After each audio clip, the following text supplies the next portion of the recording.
Eight, on and in, इनका प्रयोग कैसे होता है, कहाँ पर होता है, ये स्पष्ट करने के लिए समय के संदर्भ में आज हम जानेंगे। एट का प्रयोग प्रिसाइज टाइम, यथार्थ समय के लिए होता है।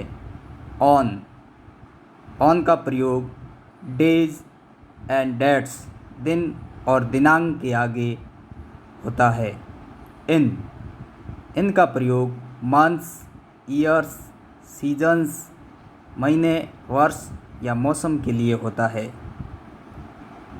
30 past 5 PM, इसके आगे प्रयोग हुआ है एट 30 past 5 PM, ये फिक्स टाइम है, इसलिए इसके आगे एट का प्रयोग हुआ है। एट 6 AM, यहाँ भी फिक्स टाइम है, तो फिक्स टाइम के आगे एट का प्रयोग होता है।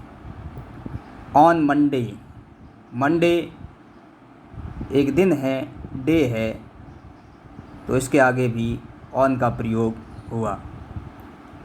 ऑन November 3rd, हालांकि नवंबर एक मंथ है, मंथ के आगे इन का प्रयोग होता है, लेकिन ये नवंबर का तीसरा दिन November 3rd है, तो एक डे हुआ, इसलिए महीने के दिन के आगे ऑन का प्रयोग होगा। एट नून दिन का एक निश्चित भाग है, निश्चित समय है, इसलिए नून के आगे एट का प्रयोग हुआ। इसी प्रकार at morning, at evening. In the summer, season के आगे हमेशा इन का प्रयोग होता है।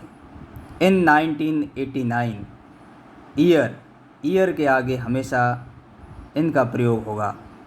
इन अक्टूबर एक महीना है, तो मंथ्स, ईयर्स एंड सीजन्स के आगे इन का प्रयोग होता है, तो इन अक्टूबर आएगा। हमें आशा है आपको एट, ऑन और इन के प्रयोग के बारे में जो भी भ्रांति या संदेह था वो दूर हो गया और इनका प्रॉपर प्रयोग आप कर पाएंगे।